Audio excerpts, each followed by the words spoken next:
sobrang lupit ni ano. Sobrang lupit ni ano tawag nito, super typhoon. Kung nakikita nyo yan, ayan, talagang ano tawag nito. Ayan yung mga ano, ayan, nililinis na ngayon. Ayan. Kapag yan naibagsak sa iyo, syempre may mangyayaring hindi maganda. Lalo kapag sa ulo. And guys, ayan ang hag. Ayan ang ano. Ayan guys, kung ano, hindi ko to dinaanan kanina kasi takot ako. Pero ngayon okay na. Ayan. Ayan o. Nagalit talaga si Bagyo. So, typhoon. Ayan guys, kung nakikita nyo, ayan ang nangyari sa Bagyo ngayon. Yan. Ayan. Makatatandaan, today is September 2. Kagabi lang. September 1 ng gabi. Ayan.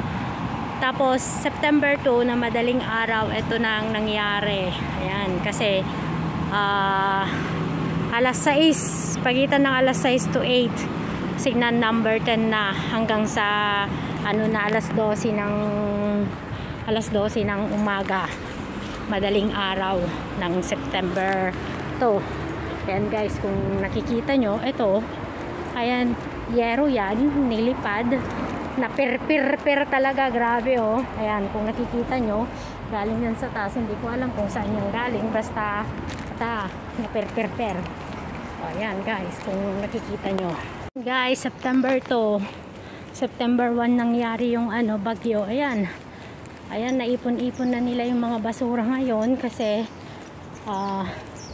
bumaba na yung bagyo. Ayan guys, kung nakikita nyo, nawalis-walis na yan, mapupulutin na lang.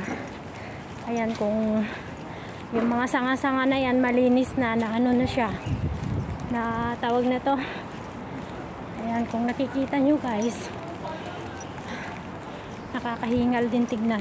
Ayan, kung yun, mga naputol-putol na rin yan kasi pinutol-putol na nila.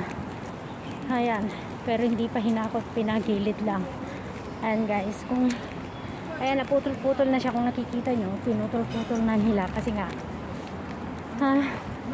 galing sa taas. Itong puno na ito, ayan, nakikita nyo yan, nakalbo.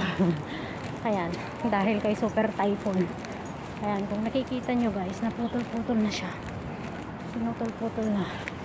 At hindi ko pa alam kung ano pang ano pang makikita ko sa kabila kasi may mga puno din yun doon. And guys, ito yung ano tawag na ito, September 2 natapos ang bagyo, September 1 siya na nag-umpisa na ang bagyo. Kaya yan guys, ayan, ay malupit yung iba sa palengke nito, natumba-tumba guys yung ganito. Kasi dito may harang na ang hangin. Yan guys, tuloy-tuloy ko lang yung video ko at pagtagpi-tagpiin ko siya mamaya. Yan, kung nakikita nyo yan, yan ang nangyari. Ayan guys, ang hagupit, pati mga basahan na itayab na siguro galing yan sa taas guys, sa mga building na ito. Kasi nga ano, siguro yung mga sampay kahit ano, ayan, mga nilipad. Ayan guys, kung nakikita nyo, medyo maaliwalas na ngayon kasi may naglinis na kanina. Pero kanina pagdaan ko, Diyos ko, wala kang madaanan yung ano sa gilid. Kailangan piliin mo. Ay, ayan guys, kung nakikita nyo, medyo malinis-linis na siya kasi may naglilinis na kanina. Inuunti-unti lang nila. Ayan. Ito sa Colon City. Ay, kung hindi kami siguro cover sa mga building. Kasi umuuga-uga yung building yung nakatre.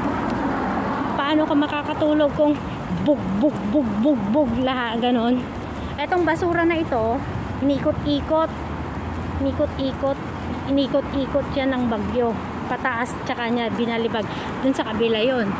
Pero dito safety to kasi may harang. Dun sa kabila talaga as in pintuan. Ayan guys. Bye bye.